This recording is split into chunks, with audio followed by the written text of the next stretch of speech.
You have been losing power your entire life, and you never even realized it. Every time someone dismissed you, every time someone talked over you, every time someone looked through you as though you were invisible, you responded the wrong way.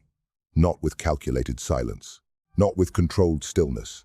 You responded with explanation, with justification, with the desperate, invisible hunger to be seen, to be validated, to be taken seriously. And in doing so, you handed them everything. You gave them your anxiety. You gave them your need. You gave them the most dangerous piece of information another person can possess about you, the knowledge that their opinion of you holds power over you. It did not feel like weakness. It never does. It felt like standing up for yourself. It felt like defending your dignity. It felt like the natural, human response to being made small. You were simply reacting. You were simply being honest. You were simply being real. But underneath that reaction, something was happening that most people will never understand. Every time you rushed to prove yourself to someone who underestimated you, you confirmed their underestimation. Every time you explained your worth to someone who doubted you, you demonstrated that their doubt had found a target. Every time you raised your voice to be heard by someone who refused to listen, you showed them exactly how to keep you off balance. You were training them, not intentionally, but training them nonetheless. You were teaching the world around you that your composure has a price, that your silence can be broken, that your peace of mind is available to anyone willing to push hard enough. And the world, the people in it, the ones who operate on power rather than fairness, the ones who instinctively test the limits of others, the world took notes. Think about the moments in your life when someone underestimated you. A colleague who spoke over your ideas in a meeting, then watched a superior praise the same idea moments later and said nothing. A family member who consistently treated your ambitions as fantasy, your plans as naive, your vision as the daydreaming of someone who does not understand how the world works. A person you loved who measured your value against others and found you lacking. A room full of people who did not see you and, worse, did not feel they needed to. What did you do in those moments? Most people do one of two things. They collapse inward, swallowing the injury, carrying it quietly into the next room, and the next day, and the next year. Or they erupt outward, demanding recognition, demanding respect, demanding to be seen, and watching that demand be met with contempt, or worse, amusement. Neither response is power. Neither response is the answer that Machiavelli understood centuries ago. Neither response is the behavior of those who, in the end, made the people who underestimated them live with the weight of that mistake. Because there is a third response, a response that most people never discover, a response that does not announce itself, a response that does not argue, does not justify, does not perform. It simply rises. And tonight, you will learn it. The people who underestimated you are not your enemies.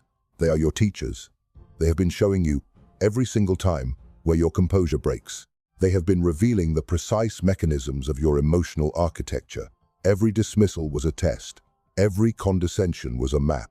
Every moment someone looked at you and saw less than you are was an opportunity not to react, but to understand. The silent power you are about to discover is not revenge. It is not performance. It is not a strategy designed to make others feel small so that you can feel large. It is something far more ancient, far more dangerous, and far more permanent than any of those things. It is the complete and total transformation of who you are in the presence of those who doubt you. Most people will live their entire lives never finding this. They will carry the weight of underestimation like a wound that never closes. They will spend decades either hiding from it or fighting it, and in both cases, the wound will win. But not you, not after tonight. There is something you possess that is more valuable than money, more powerful than status, and more dangerous in the wrong hands than any weapon ever forged. It is your composure under pressure, not your intelligence, not your accomplishments, not your reputation, or your credentials, or the titles that precede your name. Your composure, the capacity to remain still internally, psychologically, emotionally still, in the exact moment when everything inside you is screaming to react. And most people give it away freely. They spend it on people who have not earned it. They surrender it in arguments that do not deserve their passion. They fracture it in moments of dismissal, in moments of disrespect, in moments when someone else's ignorance or cruelty or smallness reaches across the space between two people and finds, in them, a detonator. They react, and in reacting, they lose. Here is what most people do not understand about the moment of underestimation. When someone looks at you and sees less than you are, They are not finished with you yet. They are watching. They are waiting. They are measuring not your worth. They have already decided that they are measuring your response. Because your response is where power lives or dies. Your response is the evidence they will use to confirm or destroy the judgment they have made. If you react with hurt, you confirm their judgment. You show them that their assessment penetrated you, that it reached something tender, that they had the power to wound. If you react with anger, you confirm their judgment in an even louder register. You show them not only that they reached you, but that you could not contain what they triggered. Anger, in this context, is not strength. Anger is the sound of someone who has lost control of themselves in the presence of another person. It is information. And it is information that transfers power directly into the hands of the person who provoked it. But composure, true, deep, architectural composure, does something entirely different. It creates confusion. The human mind is built on prediction. When we act, we expect reaction. When we push, we anticipate the pushback. When we diminish someone, we expect them to either collapse or retaliate, because those are the only two scripts most people know. When someone underestimates you and you respond with neither collapse nor retaliation, their predictive system breaks down. They do not know what to do with you. They do not know what you are. They do not know what you are thinking, what you are feeling, what you are planning. And the unknown is where power is manufactured. Composure is not passivity. This is the most critical distinction you will ever make in the study of power. Composure is not acceptance of mistreatment. It is not the silence of someone who has nothing to say. It is not the stillness of someone with no fire burning inside them. It is the controlled withholding of a response by someone who understands that the timing of their response is more important than the response itself. The most composed individuals in any room are always the most dangerous, not because they are violent, not because they are cold, but because they have developed the capacity to choose. To choose when to speak and when to be silent, to choose when to act and when to wait, to choose when to reveal and when to conceal. Every choice is deliberate, every silence is intentional. Every moment of stillness is a decision made by someone who has mastered the relationship between their inner world and their outer expression. This is what was taken from you when you reacted. Every time you reacted, you traded your composure for momentary relief, and in that trade, you surrendered your position. From this point forward, your composure is not a default. It is a weapon. It is the first and most essential instrument of silent power. Guard it accordingly. More than 500 years ago, Niccolo Machiavelli sat in a small house in the Tuscan countryside, stripped of everything he had spent his life building, and began to write. He had watched princes rise. He had watched them fall. He had served in the courts of Florence, observed the movements of kings and generals and popes, studied the behavior of men in the presence and absence of power, and he had extracted from all of it a body of truth that the comfortable and the naive have spent centuries trying to discredit. They have tried to discredit it because it is uncomfortable, because it describes human nature not as we wish it to be, but as it is, because it removes the pleasant fictions we tell ourselves about fairness and recognition and the idea that good work and honest behavior are their own protection. Machiavelli was not a cruel man. He was an accurate one, and what he observed, across decades of watching power transfer from one set of hands to another, was this. The individuals who held power longest were not the most talented, they were not the most beloved, they were not the most virtuous, or the most intelligent, or the most deserving by any measure that a fair world would recognize. They were the most controlled. They were the ones who could sit across from an enemy and smile, the ones who could absorb an insult without flinching, the ones who could be underestimated, dismissed, mocked, and respond with neither wounded pride nor hot anger, but with the cold, patient architecture of someone who has decided to let outcomes speak rather than emotions. In The Prince, Machiavelli wrote of the lion and the fox. The lion has strength, the fox has cunning, but the ruler who endures, the one who survives the constantly shifting terrain of political reality, must be both. Must be able to devour when necessary, must be able to navigate when force is not the answer, must be able to read the room, absorb the pressure, and make decisions unclouded by the desperate human need for immediate validation. This principle was not invented by Machiavelli. He observed it. He extracted it from history, from the behavior of rulers stretching back through the Roman Empire, through the great dynasties of antiquity. Caesar did not rise by reaction. Augustus did not build an empire by explaining himself to every doubter.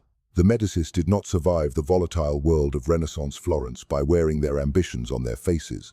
They survived because they understood that power has a very specific relationship with visibility. That which is seen too clearly can be targeted. That which is fully understood can be countered. That which is emotionally transparent can be manipulated. But that which remains composed, selective, and still that which reveals only what it chooses to reveal, and only when it chooses to reveal it, that cannot easily be touched. The people who underestimated Machiavelli's greatest subjects did not regret it because those individuals punished them loudly. They regretted it because those individuals rose, quietly and relentlessly, to positions of such authority that the original dismissal became a monument to the underestimator's own poor judgment. The regret was not imposed. It was earned by patient, disciplined, silent assent. This is the tradition you are now entering. Machiavelli's lessons were not written for the comfortable. They were written for those who understand that the world is not fair, that power does not automatically find the most deserving, and that the gap between potential and position is almost always closed not by talent alone, but by the mastery of how that talent is presented, withheld, and ultimately deployed. You have been underestimated. Good. Machiavelli would tell you that this is not a setback, it is a strategic condition, a position from which the right behavior produces not just success, but the particular and irreversible kind of success that makes everyone who doubted you understand, with perfect and permanent clarity, exactly what they failed to see. Power does not come from demanding to be seen. This is where the majority of people fail. They believe that the path from underestimation to recognition runs through assertion, through volume. Through the consistent, exhausting labor of making themselves impossible to ignore, they speak louder, they work more visibly. They find increasingly elaborate ways to display their capabilities, their effort, their value, as though the people who dismissed them simply did not have enough information, and that the solution is more information, delivered more insistently. But this is not how power works. Power comes from becoming undeniable. Not in your own mind, not to your friends or your advocates. Undeniable in the space between you and the person who looked at you and saw less than you are. Undeniable in the objective, observable reality of outcomes. Undeniable in the way that requires no announcement, no explanation, and no assistance from your own voice. This is the principle behind every story you have ever heard about a person who was told they could not, and then did. Not the version where they argued their way into opportunity. The version where they worked in silence, built in silence, grew in silence, and then appeared not with a proclamation, but with evidence so clear and so complete that silence itself became the loudest statement ever made. Power is quiet. Power does not need a reaction because it has already made one unnecessary.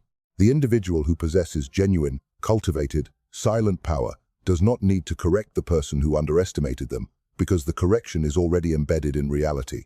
It is already taking shape in the work, the decisions, the discipline, the slow and unrelenting accumulation of substance that no amount of dismissal can permanently bury. Power is selective. The powerful individual does not respond to every provocation. They do not match every dismissal with a rebuttal. They understand, and this is the key, they understand that every provocation is a request for your time, your energy, your emotional resources, your attention.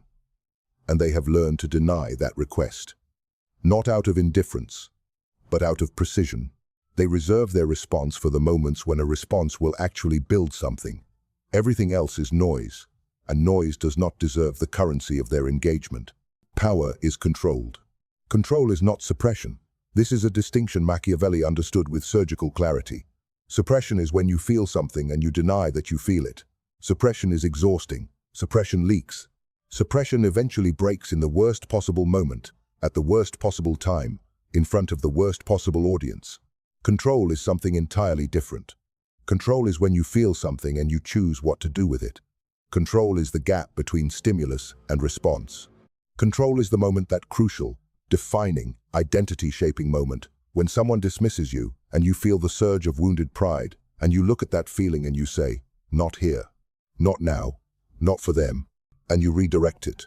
You take that energy because it is energy, pure emotional energy, and energy does not disappear, it transforms, and you redirect it into the work, into the discipline, into the long, patient, unrelenting construction of the version of yourself that will eventually stand in rooms that once would not have opened their doors to you. This is the core principle. Not reaction, redirection.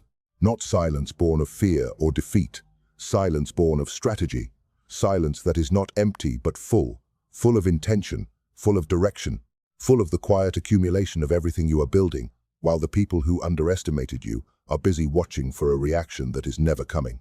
Let them watch. While they watch, you build. While they doubt, you develop. While they dismiss, you become. And when the evidence is undeniable, when the work speaks with a voice so clear that no amount of prior judgment can drown it out, you will not need to say a word, because everything will already have been said. When you respond to underestimation with silence and continued assent, something profound happens inside the minds of the people who dismissed you. It begins with confusion. The human brain is a prediction machine. Its most fundamental function, beneath every conscious thought and social behavior, is anticipating outcomes. We predict how others will respond to us. We build internal models of the people around us, models that tell us who they are, what they want, how they will behave in any given situation. These models are how we navigate social reality. When someone underestimates you and you respond with silence, with continued calm, with a complete absence of the wounded reaction, they anticipated their model breaks. Not dramatically, not all at once, but quietly and persistently, with the subtle, structural damage of something that does not compute. They expected hurt. They received stillness. They expected explanation. They received silence. They expected you to diminish, to contract, to spend yourself in the performance of seeking their revised opinion. Instead, you continued. You moved forward. You remained exactly who you were, as though their judgment had not penetrated, as though it had simply passed through you without leaving a mark. And they cannot place this. Because most people, when they have been dismissed, do not behave this way. Most people betray the wound. Most people make it visible, if not in the moment, then in the weeks that follow, in the overcorrection, in the performance of indifference that is somehow too intense, in the suddenly increased visibility of their efforts. The wound shows. It always shows. But yours does not. And this creates, in the mind of the person who underestimated you, a new and uncomfortable question. Did I matter to them at all? This question is the beginning of a psychological shift that you did not initiate loudly, but that you have caused completely. Because for most people, and this is the dark and illuminating truth that Machiavelli understood, for most people, being inconsequential to someone they dismissed is more destabilizing than any argument or confrontation could ever be. Confrontation gives them something to respond to. It confirms their position.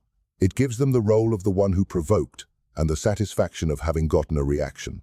Confrontation is, in a strange way, a gift to the person who underestimated you. It hands them back the power they momentarily lost in their own internal uncertainty. Your silence takes that gift away. And in the absence of the reaction they expected, their mind begins to fill the vacuum. This is unavoidable. The human mind does not tolerate uncertainty. It generates explanations.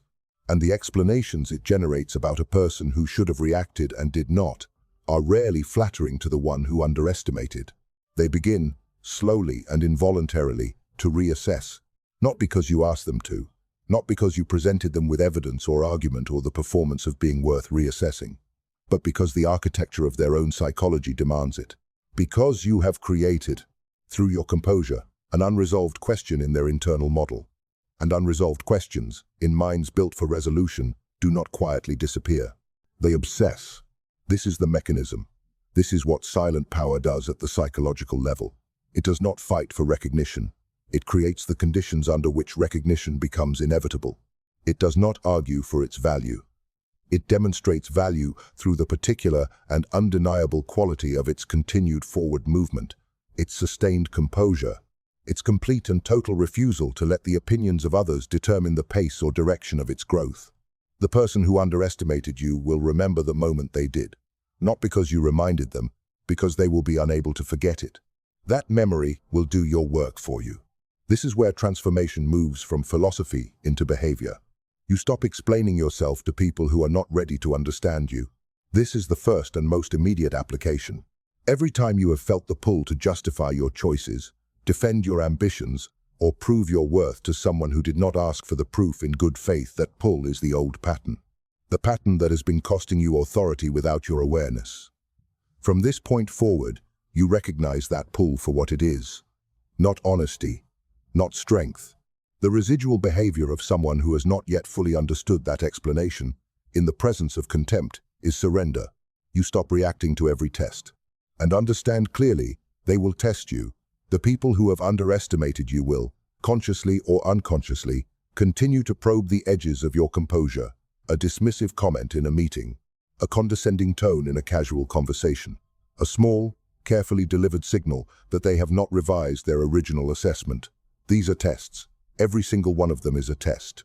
And the only response that builds power is the response that gives them nothing. Not aggression, not elaborate indifference, nothing. Calm, continuation, the quiet, devastating message that their test did not find a target. You become strategic with your silence. Silence is not a single thing.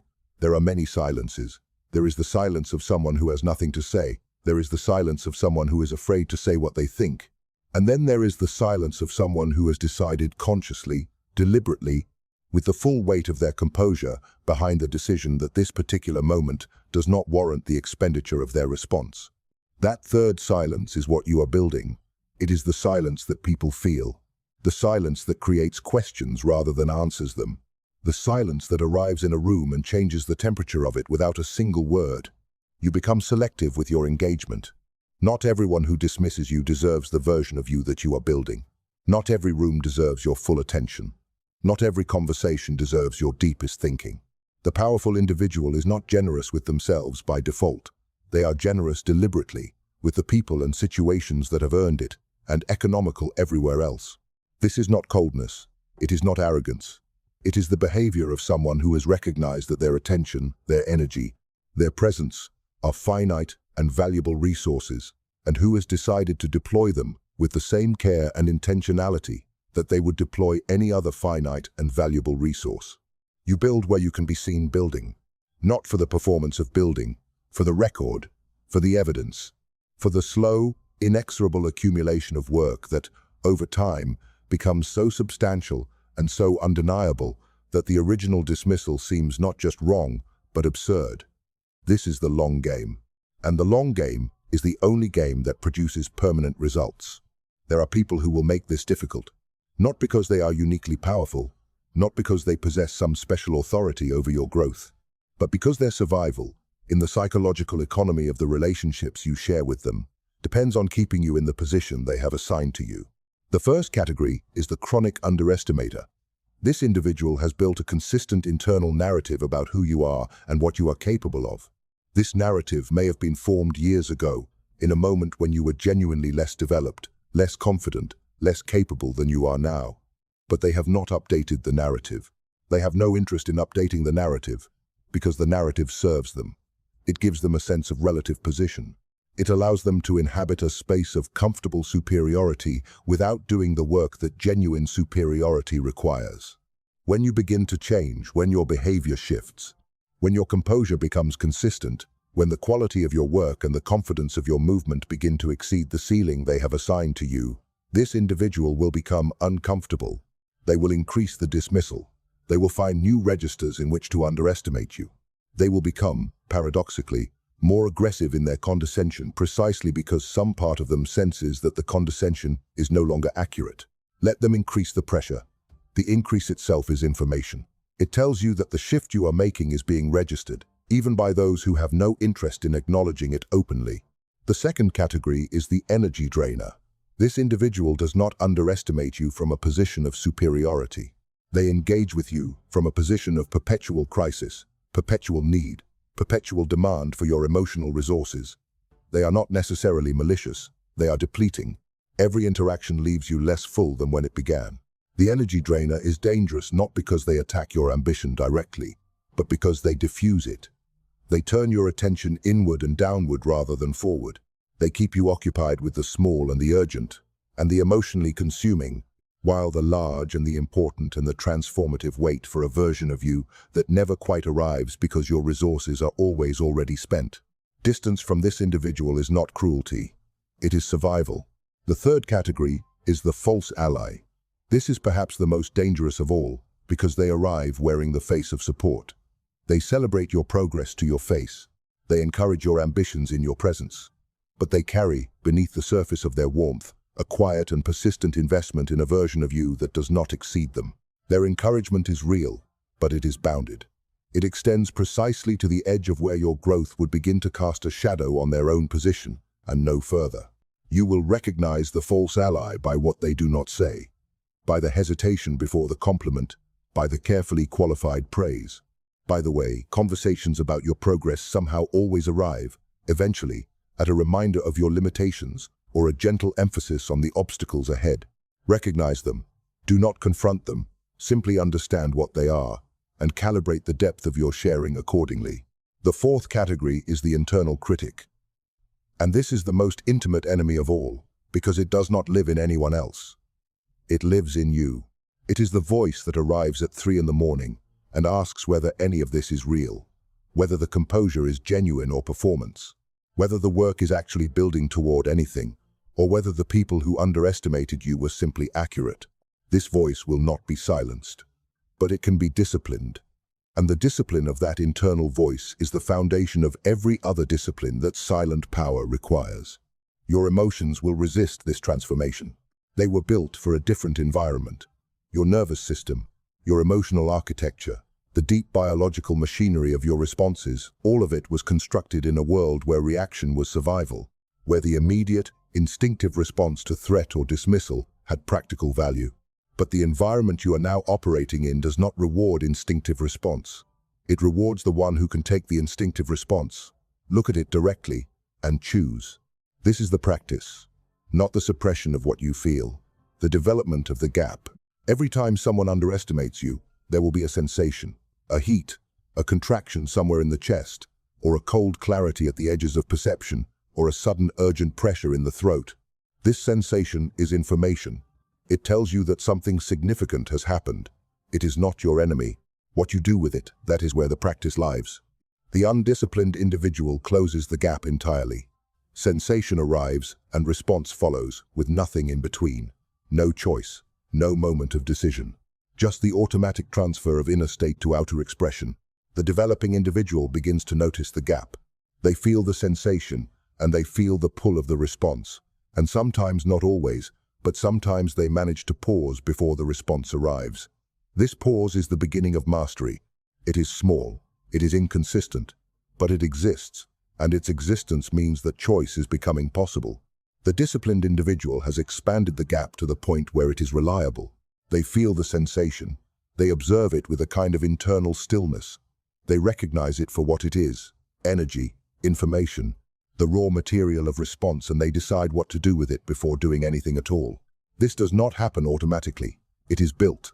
It is built through repetition, through the deliberate, daily practice of noticing your reactions before they reach expression, through the habit of pausing before responding in any charged situation, through the intentional cultivation of a private inner life that is richer, more complex, and more sovereign than anything you allow to reach the surface in the presence of those who do not deserve it.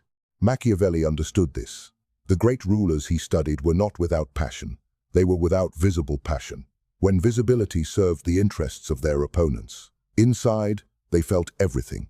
Outside, they showed only what was strategic. This is not inauthenticity, it is mastery. The authentic person is the one who is in control of what they express, not the one who expresses everything without filter. Authenticity without discipline is not strength, it is vulnerability, wearing the costume of honesty. Build the practice, build it daily. Build it in small moments, the dismissive comment you do not react to, the provocation you allow to pass, the internal surge you observe and redirect rather than discharge. Each small moment is a repetition. Each repetition builds the muscle, and the muscle, once built, does not disappear. It becomes who you are. You are no longer the person who needed them to see you. Read that again. Not as aspiration, as statement of fact about the transformation that is already underway, that was already underway the moment you chose to understand power rather than beg for recognition. The person you were before this understanding operated from a particular set of assumptions. That recognition was owed. That talent, demonstrated clearly enough and consistently enough, would inevitably produce the acknowledgement it deserved. That the people who underestimated you were making a mistake that, when corrected, would resolve into the respect and position that was rightfully yours. These assumptions were not stupid. They were simply incomplete. They described a fair world, and you do not live in a fair world. You live in a power world. A world in which the same talent, the same effort, the same quality of work can produce radically different outcomes, depending entirely on how it is positioned, how it is protected, and how the person behind it responds to the constant pressure of other people's judgments. The person you are becoming understands this completely. They are not bitter about it. Bitterness is the response of someone who has understood the unfairness but not the solution, someone who has seen clearly that the world does not distribute recognition according to merit, and has decided that this revelation is a wound rather than an instruction. Bitterness is the sound of someone who stopped at the diagnosis. You are going further. You are implementing. You see differently now. When someone dismisses you, you do not see an injury. You see a psychological snapshot, a moment of information about that person's internal model, their limitations, their predictable behavior. You see the test being administered. You see the moment of choice. And you choose correctly. You think differently now. The question is no longer, how do I make them see my value? The question is, what am I building? And is what I am building becoming undeniable? The frame has shifted from their perception to your construction, from their judgment to your trajectory. You operate differently now. Every decision about where to put your energy is made through the filter of the long game. Every response spoken or withheld is chosen rather than automatic. Every moment of silence is a choice, and every choice is an investment in the version of you that is being built in the space between who you were and who you are becoming. You have become someone who cannot be controlled by the opinions of others. Not because you are indifferent to others, not because you are cold or removed or incapable of being affected, but because the mechanism by which other people's opinions use to reach your behavior, that mechanism has been interrupted, the wire has been cut. Between their judgment and your response, there is now a space that belongs entirely to you. And in that space, you decide.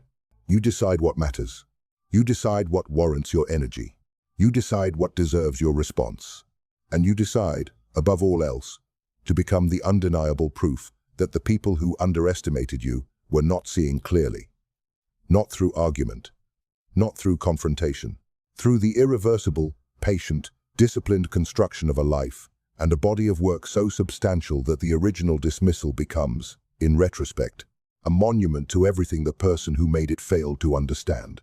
They will regret it, not because you made them regret it, because reality made them regret it, and you simply had the discipline and the silence and the sovereign internal architecture to let reality do its work. From this moment forward, everything is different. Not because the world around you has changed. The people who underestimated you are still where they were. The conditions that produced the dismissal are still present. The room is the same room. The faces are the same faces. But you are not the same person who walked into it. You carry now what most people will spend their entire lives searching for and never find. The understanding that your power has never been dependent on their recognition. That your authority does not begin when they finally see you clearly. That your assent was never waiting for their permission. It was always yours. It was always available, in every moment of your life. From the very first moment you were dismissed and felt the surge of wounded pride, that energy was always available to be redirected, to be transformed, to be built into something so substantial and so clear that no amount of prior judgment could stand against it. You protect your composure now. It is not a mood. It is not a feeling that comes and goes with the circumstances around you. It is a practice, a discipline, a daily decision to remain the most controlled person in every room you enter, not because control is comfortable, but because control is power, and power is the only thing that produces the outcome you are building toward. You protect your attention. You do not spend it freely. You do not give it to every person or situation that demands it. You decide where your attention goes, and you protect that decision with the same seriousness that you would protect any finite and irreplaceable resource. You protect your silence. There will be moments, many of them when speaking, would feel better than staying quiet. When explaining would feel like strength. When reacting would feel like justice. In those moments, you remember what you now know. You remember that the reaction is a gift, that the explanation is a surrender, that the silence, held with composure and direction, is the most powerful statement you can make. And you build, every day, without announcement, without performance, without the constant need to show the work. Before the work is done, you build, you become. You grow into the version of yourself that was always present but never fully activated, never fully committed to the long game that produces permanent results rather than momentary relief. The people who underestimated you are watching. They may not admit it, they may not show it, but they are watching. Because something has changed in how you carry yourself, and they can sense it even if they cannot name it. The composure is real now. The silence has weight. The absence of reaction has begun to create, in their internal models, the very reassessment that no amount of argument or confrontation ever could. Let them watch. You are no longer available for their confirmation. You are no longer organized around their recognition. You no longer require their revision of their original judgment, because you understand that the revision is coming regardless, not as a gift they will grant you, but as an inevitability that reality will deliver to them, in its own time, in its own undeniable way. You understand now what most people never will. You understand that the most devastating response to underestimation is not anger, not argument, not the loud, exhausting, undignified performance of demanding to be seen. It is assent. Quiet, disciplined, inevitable, assent. If this reached something in you, if you understand what has been said here, comment below. I am in control. Subscribe for more lessons in power, psychology, and the silent mastery that most people will never discover.